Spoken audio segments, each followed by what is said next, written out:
Narendra surrender. उधर से Trump ने एक इशारा किया, फोन उठाया, कहा मोदी जी क्या कर रहे हो, नरेंद्र सरेंडर। और जी हजूर करके नरेंद्र मोदी जी ने ट्रंप के इशारे का पालन किया। आप सबका यहां बहुत बहुत स्वागत, नमस्कार। आपका मूड कैसा है? ठीक है? तो आज मैं आपको दो तीन चीजें कहना चाहता हूं। सबसे पहले, विचारधारा की लड़ाई चल रही है। एक तरफ कांग्रेस पार्टी है, हमारा कॉन्स्टिट्यूशन है, और दूसरी तरफ बीजेपी और आरएसएस जो इसको मानती नहीं है और इसको खत्म करना चाहती है। हिंदुस्तान की सारी संस्थाओं को, इंस्टीट्यूशंस को उन्होंने पकड़ लिया है। हर संस्था में उन्होंने अपने लोग डाले हैं और देश को आस्ते आस्ते देश का वो गला घोट रहे हैं। तो पहली लड़ाई संविधान की है। एक तरफ हम कांग्रेस पार्टी, हमारी विचारधारा, और दूसरी तरफ आरएसएस जो संविधान के खिलाफ खड़े हैं। दूसरी लड़ाई सामाजिक न्याय की। जीतू ने कहा, जाति जनगणना के बारे में बोला। पार्लियामेंट हाउस में, लोकसभा में मैंने देश से वायदा किया था कि कुछ भी हो जाए, जाति जनगणना लोकसभा और राज्यसभा में पास होगा।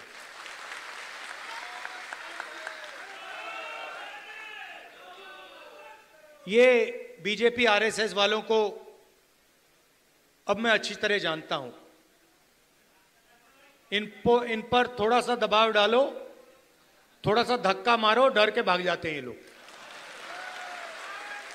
जैसे उधर से ट्रंप ने एक इशारा किया, फोन उठाया, कहा मोदी जी क्या कर रहे हो,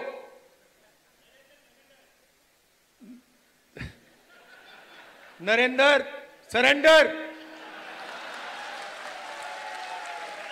और जी हजूर करके नरेंद्र मोदी जी ने ट्रंप के इशारे का पालन किया। आपको एक समय याद होगा जब फोन कॉल नहीं आया था, 7th फ्लीट आई थी, 71 की लड़ाई में 7th फ्लीट आई थी, हथियार आए थे, एयरक्राफ्ट कैरियर आया था। इंदिरा गांधी जी ने कहा मुझे कुछ जो करना है मैं करूंगी।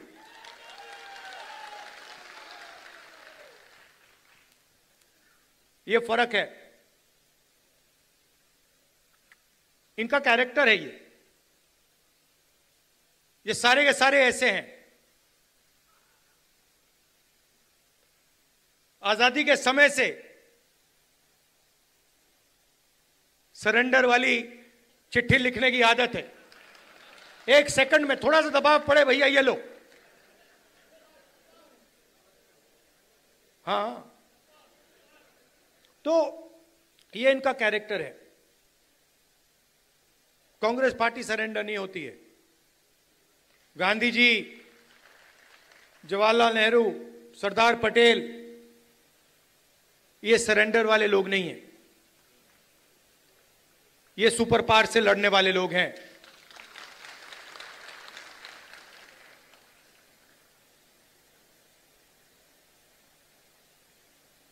तो जाति जनगणना की बात मैंने कहा, देखिए आपको जो करना है करो। हम सामाजिक न्याय की लड़ाई लड़ेंगे और जाति जनगणना को हम लोकसभा में पास करेंगे। मोदी जी पहले कहते थे कोई जात नहीं है, फिर सिर्फ 4 जात हैं। चुनाव के समय वो ओबीसी बन जाते हैं। गडकरी जी ने कहा मोहन भगवत ने बयान दिए,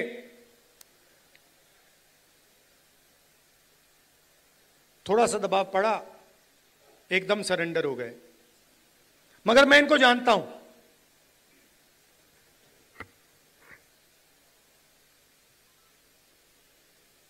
जैसे इन्होंने महिला आरक्षण का काम किया था, वो 10 साल बाद वाला, यहां भी वही कोशिश है इनकी। ये करना नहीं चाहते हैं,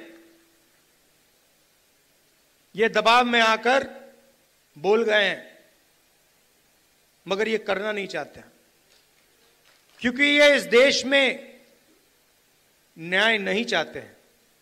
ये अंबानी अदानी वाला देश चाहते हैं, अरबपतियों वाला देश चाहते हैं, सामाजिक न्याय वाला देश नहीं चाहते हैं। मैं आपको तेलंगाना की बात करना चाहता हूं। 2 मॉडल हैं जाति जनगणना के, एक तेलंगाना का मॉडल और दूसरा बीजेपी का बिहार का मॉडल, और जो उनकी सोच का मॉडल है। तेलंगाना में जाति जनगणना कैसे हुआ मैं आपको बताना चाहता हूं। बिहार में बंद कमरे में सवाल चुने गए, ब्यूरोक्रेट्स ने सवाल चुने, बिना किसी से पूछे, बिना जनता से बातचीत किए, बिना दलितों से पूछे, बिना पिछड़ों से पूछे, बिना अति पिछड़ों से पूछे, बिना जनरल कास्ट से पूछे, बिना माइनॉरिटी से पूछे, बंद कमरे में 3-4 सवाल लिखे, जाति जनगणना कर दिया। तेलंगाना में हमने लाखों लोगों से सवाल पूछा, दलितों के संगठनों से, आदिवासी के संगठनों से, उनके नेताओं से, और हमने उनसे पूछा कि देखिए, हम जाति जनगणना करने जा रहे हैं, सर्वे करने जा रहे हैं, आप इस सर्वे में कौन से सवाल चाहते हो। 3.5 लाख लोगों ने हमारी प्रोसेस में एक साथ मिलकर सवाल निकाले, और उसके बाद बिहार में सेल्फ रिपोर्टिंग था। अगर आप बोलना चाहते हो तो बोलो, नहीं बोलना चाहते हो तो नहीं बोलो। तेलंगाना में हर व्यक्ति, हर परिवार के घर में सरकार के ऑफिसर्स गए और उन्होंने उनसे सवाल पूछे। नतीजा मैं आपको बताना चाहता हूं। जाति जनगणना में क्या पता लगा। तेलंगाना का जो कॉर्पोरेट स्ट्रक्चर है, प्राइवेट सेक्टर है, आप हैरान हो जाओगे। तेलंगाना का जो प्राइवेट स्ट्रक्चर है, प्राइवेट सेक्टर है, सीईओज, सीनियर मैनेजमेंट, कंपनी के मालिक, इन सब की लिस्ट में आपको एक दलित, एक आदिवासी, एक पिछड़ा वर्ग का व्यक्ति नहीं मिलेगा। यह सच्चाई है। तेलंगाना में जो भी कॉन्ट्रैक्ट सरकार देती है, सारे के सारे कॉन्ट्रैक्ट्स 5% लोगों को मिलते हैं। उसमें ना कोई दलित है, ना कोई आदिवासी है, ना कोई पिछड़े वर्ग का व्यक्ति है। यह सच्चाई है। हम कहते हैं हम सुपर पावर बनना चाहते हैं। दलितों की आबादी 15%, पिछड़ों की आबादी कम से कम 55%, आदिवासियों की आबादी 9%, माइनॉरिटीज 15%, सब जोड़ लो 90% बनता है। इनकी भागीदारी नहीं है। और वही चुने हुए अमीर लोगों को सारा का सारा दिया जाता है।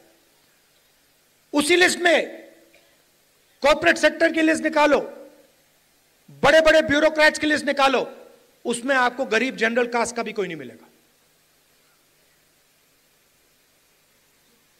यह सच्चाई है। मजदूरों की लिस्ट निकालो, उबर ड्राइवर्स की लिस्ट निकालो,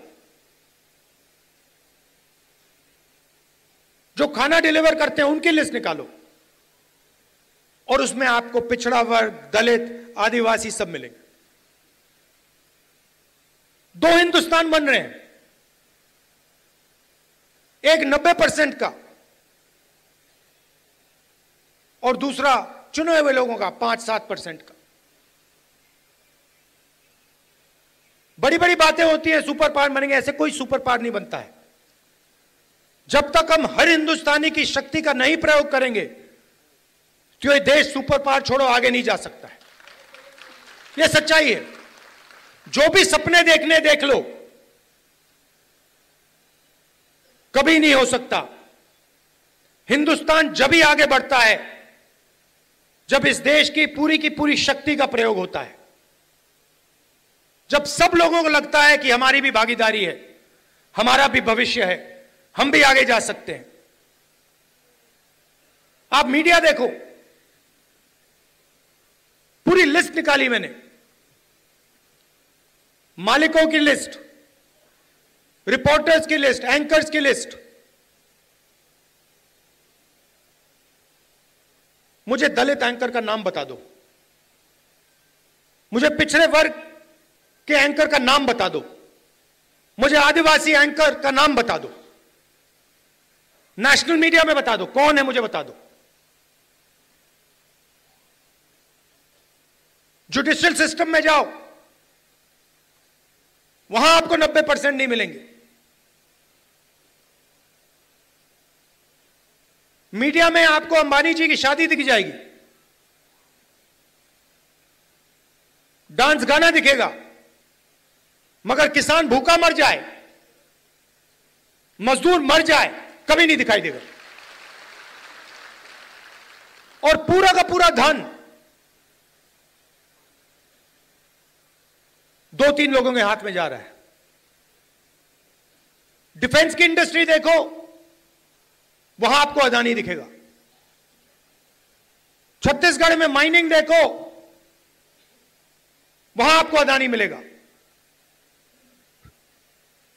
अदानी की सड़कों पे चलो,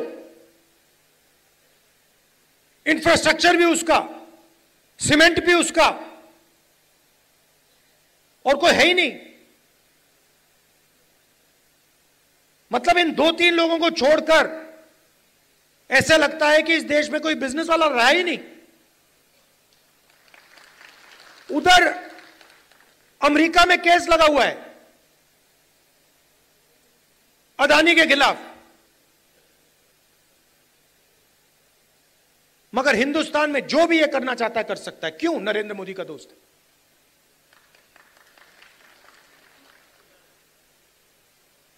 तो हो क्या रहा है? 90% को परे कर दिया, गरीब जनरल कास्ट को परे कर दिया, और सारे के सारे बिजनेस यही 5-6 लोगों को दे रखे हैं। नाम आप जानते हो। और ये क्या करते हैं? आप मुझे बताओ, अदानी बनाता क्या है? अदानी पूरा का पूरा चाइना का माल हिंदुस्तान में बेचता है।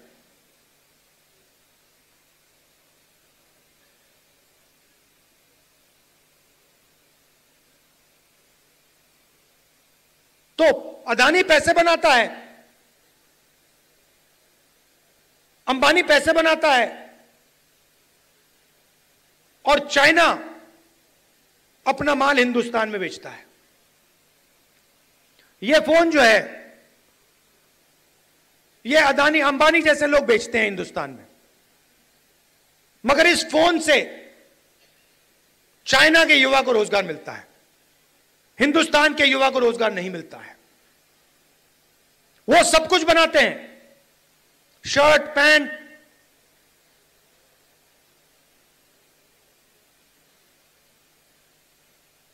मोबाइल फोन, सोलर पैनल, और यहां पे बेरोजगारी फैलती जा रही है, फैलती जा रही है। जहां भी देखो आप किसी भी युवा से पूछो, भैया क्या करते हो? कुछ नहीं करते हैं। क्या काम करते हो? नहीं, कुछ नहीं करते हैं।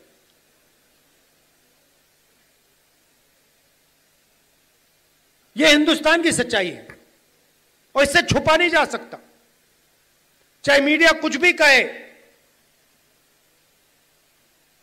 देश की सच्चाई है कि इस देश के युवाओं को रोजगार नहीं मिल सकता और इस देश के युवाओं का कोई भविष्य नहीं है। अगर आपको बिजनेस चलाना है हिंदुस्तान में, या आपका नाम अदानी हो या अंबानी हो, नहीं तो आपके लिए डिमोनेटाइजेशन,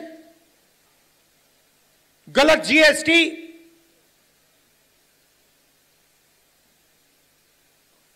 या फिर आप उनके लिए जाके काम करो। जाति जनगणना पूरे देश को दिखा देगा इस देश में किस प्रकार से अन्याय हो रहा है, किसको फायदा मिल रहा है, किसको नहीं मिल रहा है।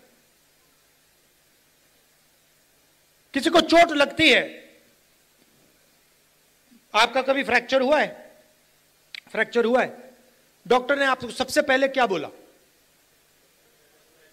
सबसे पहले बोला देखो भैया दिखा दो, एक्सरे करा दो। आपने उनसे कहा नहीं मैं नहीं कराऊंगा एक्सरे।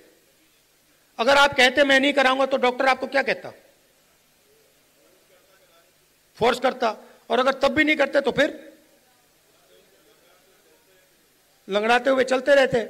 और डॉक्टर कहता यार ये तो मतलब पागल है ना। तो मैं यही कह रहा हूं, पूरा देश जानता है कि दलितों को, पिछड़ों को, गरीब जनरल कास्ट को जबरदस्त चोट लग रही है। मैं सिर्फ कह रहा हूं देखो भैया एक्सरे करा लो, देख लेते हैं कि है क्या। शायद पता लगे कि कोई प्रॉब्लम ही नहीं है। शायद जाति जनगणना के बाद पता लगे कि कोई प्रॉब्लम ही नहीं है, सब कुछ ठीक है।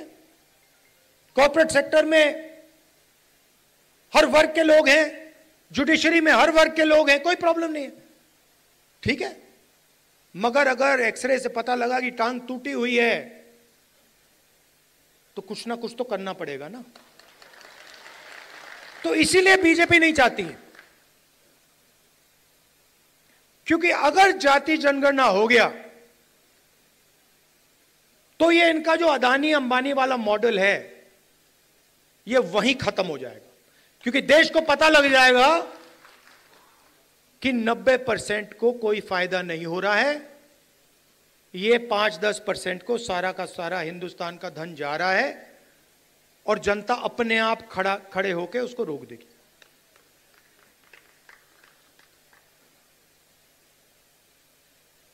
ये लड़ाई चल रही है। और तेलंगाना मॉडल जो है वो जाति जनगणना करने का सही मॉडल है। तो हम जो चाहते हैं, जो जाति जनगणना होगा, चाहे मोदी करे या कांग्रेस पार्टी करे, वो तेलंगाना मॉडल वाला जाति जनगणना होगा। थोड़ी सी मध्य प्रदेश की बात करता हूं। देखिए यहां पे इस स्टेट में कांग्रेस की जो विचारधारा है, कांग्रेस के जो कार्यकर्ता हैं, कांग्रेस के विचारधारा के जो लीडर्स हैं, उनकी कोई कमी नहीं है। यह भरा पड़ा हुआ है।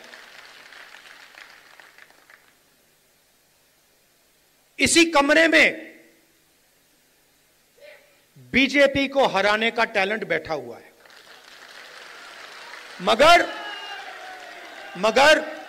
मगर आपके हाथ बंधे हुए हैं।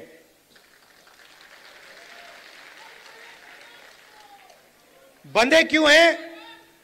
क्योंकि आपकी आवाज कांग्रेस पार्टी के संगठन में ठीक से नहीं सुनाई देती है।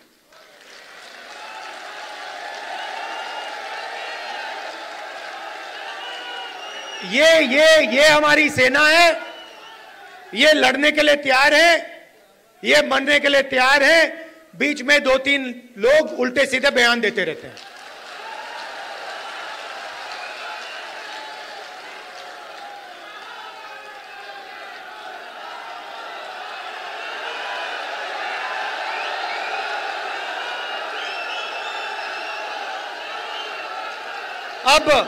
अब कोई ऐसे लोग हैं जो फ्रस्ट्रेशन में दे देते हैं, कोई ऐसे लोग हैं जो थोड़ा बीजेपी का भी काम कर लेते हैं, और हमें कहीं ना कहीं से तो शुरुआत करनी होगी। तो वर्किंग कमेटी ने निर्णय लिया है कि शुरुआत डिस्ट्रिक्ट और डिस्ट्रिक्ट प्रेसिडेंट के पोस्ट से होगी, और वहां से, उस शुरुआत से हम पार्टी को मध्य प्रदेश में, गुजरात में, बाकी प्रदेशों में खड़ा करेंगे।